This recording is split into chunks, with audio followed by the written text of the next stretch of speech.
My dear students, welcome to you. আশা করছি তোমরা সবাই ভালো আছো, সুস্থ আছো। তুমি যদি আমার চ্যানেলে নতুন ভিউয়ার হয়ে থাকো তাহলে প্রথমে বলবো আমার চ্যানেলটা সাবস্ক্রাইব করো। এই কারণে বলছি, তুমি যে উদ্দেশ্যে ভিডিও দেখছো বা ইউটিউবে ঢুকেছো সেই উদ্দেশ্যে সফল করতে হয়তো আমার এই চ্যানেলটা পারবে। সেটা তুমি ভেরিফাই করে দেখো কিভাবে। তুমি আমার প্রোফাইল লোগোতে টাচ বার ক্লিক করে আগে আমার চ্যানেলে ঢুকে যাও। সেখানে চ্যানেলে ঢুকলে অনেক প্লে লিস্ট পাবে। প্লে লিস্টে তুমি টাচ বার ক্লিক করো। টাচ বার ক্লিক করার পর সেখানে দেখবে কি অনেকগুলো প্লে লিস্ট আছে। সেখান থেকে আমার মনে হয় কি তুমি তোমার প্রয়োজনীয় ভিডিওটা পেয়ে যাবে। এবং তখন কি করবে, ভিডিওটা আগে ওয়াচ দেখো মনোযোগ দিয়ে, কোনো রকম স্কিপিং করা ছাড়া। কারণ যেহেতু এটা শিক্ষামূলক ভিডিও, তাহলে তুমি হয়তো কোনোটাতে মজা পাবে, কোনোটাতে মজা পাবে না। কিন্তু শিখতে হলে তোমাকে ধৈর্য ধরে কোনো রকম স্কিপিং করা ছাড়াই দেখতে হবে। ওকে, তো দেখার পরে যদি মনে হয় কি আমার এই ট্রেনিং সিস্টেমটা বা ট্রেনিং মেথডটা টেকনিক্যাল এবং ইজি ওয়ে, তুমি শিখতে পারবে বা বুঝতে পারবে, দীর্ঘদিন মনে রাখতে পারবে, তাহলে তোমার প্রতি আমার কি অনুরোধ সেটা আগে বলে দিচ্ছি, চ্যানেলটা সাবস্ক্রাইব করে নাও, আমার সঙ্গে থেকে শিখো। আর তোমরা যারা ইতিমধ্যে আমার চ্যানেলটা সাবস্ক্রাইব করেছো তাদেরকে অজস্র ধন্যবাদ। আজকের ভিডিওতে কি রয়েছে, এখনকার ভিডিওতে রয়েছে তোমাদের জন্য একটা ইম্পর্টেন্ট প্যারাগ্রাফ। তোমরা অনেকেই চাও প্যারাগ্রাফটাকে একদম ইনফরমেটিভ করে কোয়েশ্চেনের আনসারগুলো যথাযথভাবে ইজি করে নিতে, যাতে করে তুমি দুই একবার পড়লে শিখে নিতে পারো এবং দীর্ঘদিন মনে রাখতে পারো, পরীক্ষার খাতায় নির্ভুলভাবে তুমি লিখতে পারো। ওকে, আমিও ঠিক চেষ্টা করছি এইভাবে জিনিসটাকে তৈরি করার জন্য। ঠিক একই পরামর্শ রইল, কোনো রকম স্কিপিং করা ছাড়া পুরো ভিডিওটা ওয়াচ। আমি কিভাবে বুঝাচ্ছি, এখানে কি কি জিনিস রয়ে গেছে, কি কি তোমাকে অবজার্ভ করতে হবে মনোযোগ দিয়ে, কি কি লিখতে হবে, তুমি কি কি অ্যাড করতে পারো, কি কি এখান থেকে বাদ দিতে পারো, সেটাও বলে দিচ্ছি। ওকে, তাহলে কি করতে হবে, পুরো ভিডিওটা কোনো রকম স্কিপিং করা ছাড়া মনোযোগ দিয়ে ধৈর্য সহকারে দেখতে হবে। ওকে, তাহলে চল শুরু করছি আজকের প্যারাগ্রাফের বিষয়বস্তু বা ক্লাস। প্রশ্নপত্রে কিরকম থাকে, একটা প্রশ্ন দেওয়া থাকে, সেটা কিরকম, answer the following questions to write a paragraph on load shedding. You should write it about 250 words.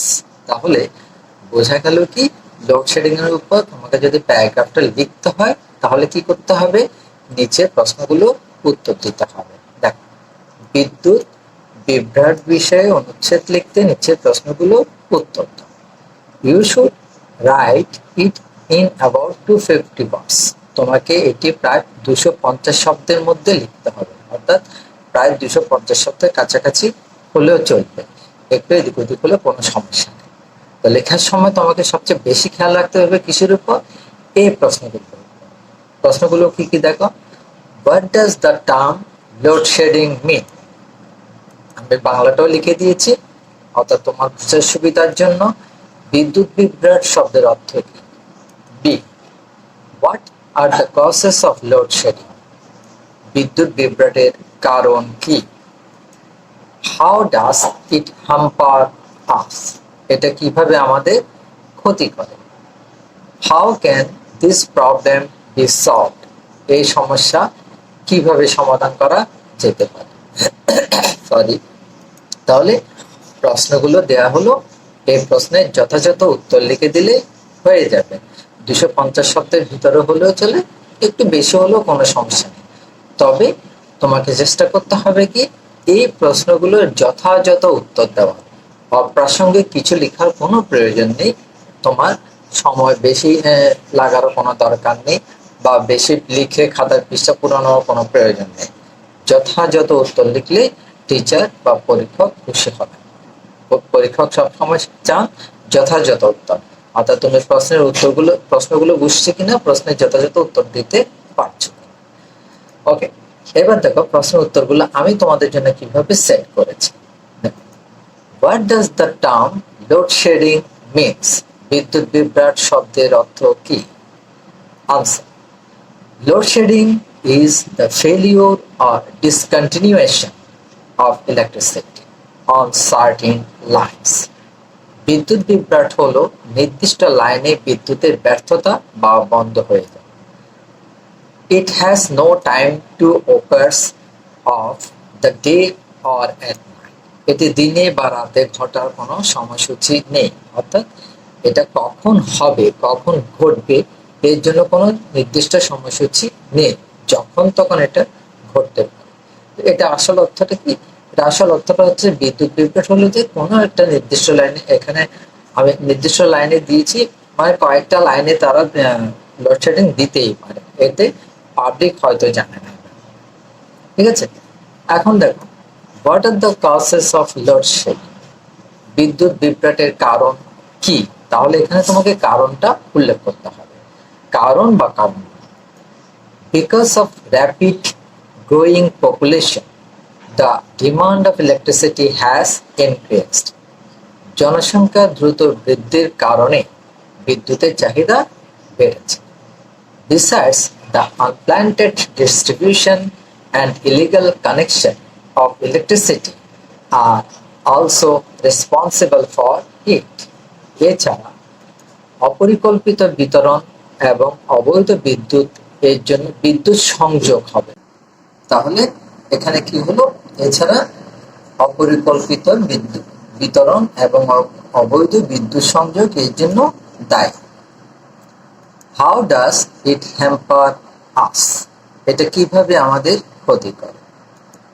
It creates various serious problems to students, patients and the industrial sectors. এটি শিক্ষার্থী, রোগী এবং শিল্প খাতের বিভিন্ন গুরুতর সমস্যা সৃষ্টি করে। The students are seriously affected if it occurs in the evening or at night before the examination. পরীক্ষার আগে, সন্ধ্যায় বা রাতে এটি হলে শিক্ষার্থীরা মারাত্মকভাবে ক্ষতিগ্রস্ত হয়। Because of load shedding, mills and factories, industries, all academic and socio-economic institutions seriously suffer. বিদ্যুৎ বিভ্রাটের কারণে কলকারখানা এবং শিল্প কারখানা সহ একাডেমিক ও আর্থসামাজিক প্রতিষ্ঠান মারাত্মকভাবে ক্ষতিগ্রস্ত হয়। It seems that everything comes to at a standstill. মনে হয় সবকিছু স্থবির হয়ে পড়ে। So life becomes really painful. জীবন সত্যি বেদনাদায়ক হয়ে ওঠে। এখানে সো এর অর্থটা লিখে না, এখানে হবে সুতরাং জীবন সত্যি বেদনাদায়ক হয়ে ওঠে। How can this problem be solved? এই সমস্যা কিভাবে সমাধান করা যেতে পারে? It is very difficult to solve the problem of load shedding. বিদ্যুৎ বিভ্রাট সমস্যা সমাধান করা খুবই কঠিন। By establishing new power plants, ensuring plant distribution, reducing system loss, and checking illegal connection, this problem can be minimized. নতুন বিদ্যুৎ কেন্দ্র স্থাপন, পরিকল্পিত বিতরণ নিশ্চিত করে, সিস্টেম লস কমিয়ে এবং অবৈধ সংযোগ পরীক্ষা করে এই সমস্যা কমিয়ে আনা যায়। We should be very careful to use electricity properly. বিদ্যুতের সঠিক ব্যবহারে আমাদের খুব সতর্ক থাকতে হবে। The government should take effective steps in this regard. সরকারের এই ব্যাপারে কার্যকর পদক্ষেপ নেওয়া উচিত।